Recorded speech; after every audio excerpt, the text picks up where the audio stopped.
बिस्मिल्लाहिर्रहमानिर्रहीम। हमेशा याद रखें,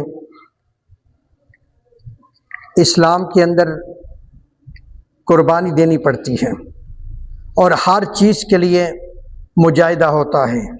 हर चीज़ के लिए कोशिश, तगोदो, मुजाहिदा ये ज़रूरी है।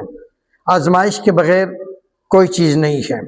इसलिए आप भी अगर बाज़ार में कोई चीज़ ख़रीदने जाते हैं, अगर मिट्टी का कोई बर्तन लेने जाते हैं, कोई मिट्टी का कोई गिलास, कोई ऐसी चीज़ लेके जाते हैं, लेने के लिए जाते हैं, तो उसको भी आप ठोक बजा के लेते हैं, कहीं कच्ची मिट्टी तो नहीं है।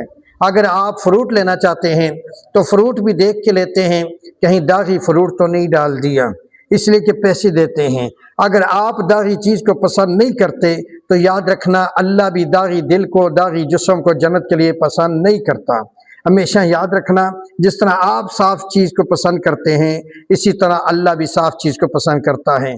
यही वजह है हज़रत आसिया रज़ी अल्लाह तआला अन्हा जो फ़िरऔन की बीवी हैं, फ़िरऔन ने उस पर कितना अज़ाब, कितनी मुश्किलात, कितना अज़ाब ढाया उस पर कि उसको जिस्म, उसके ज़मीन के लिटाकर उसके जिस्म को, उसके जिस्म में कीलें मारी, उनके हाथ में कीलें मारी और उसको ज़मीन के साथ बांध दिया गया और उसको इस किस्म की मुश्किल के अंदर, इतनी परेशानी के अंदर, इतनी अजियत के अंदर डाल दिया गया। और हज़रत आसिया रज़ी अल्लाह तआला अन्हा के जिस्म में जब मेखें मार रहा था फ़िरऔन, और मेखें मार दी हैं, हाथों में मेखें, जिस्म में मेखें मार दी हैं, 4-4 कीले हाथों में मार दिए हैं, और ज़ुलेखा वहाँ पर पड़ी रही। सॉरी, गलत हो गया है।